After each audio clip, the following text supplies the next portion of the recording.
I had a friend when I was back in my good old days of being a young lad, and he liked to go fishing. And this is when we're teenagers. It wasn't a normal thing for a teenager to do back in the 1980s. But he liked to go fishing. But where he was going to fish, I don't believe there's any fish in that river. And so he wasn't going fishing for fish. He was going fishing for mindfulness, for solitude, So when you start going, he'd be just there. He'd be 6 hours casting out that worm on the end of the hook, and that worm was just going for a swim.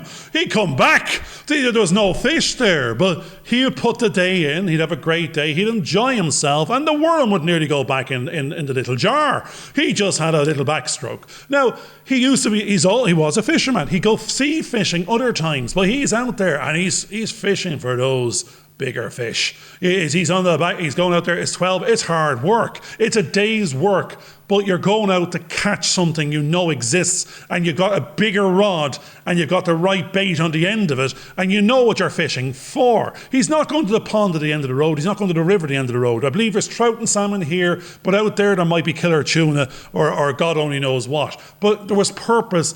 And it was maybe the other one was practice and meditation, and the other was I have purpose. So we're all fishermen or fisherwomen.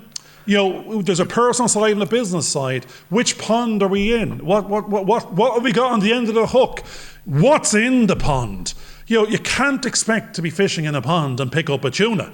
It's not going to happen. I don't know what statistics might lead it to happening, but it's not going to happen realistically. So we're going out there with our fishing rods, and we're trying to target, our tuna, and we're possibly in the wrong pond, at the wrong river, in the wrong language, with the wrong bait, and with the wrong rod. And that's what we're finding.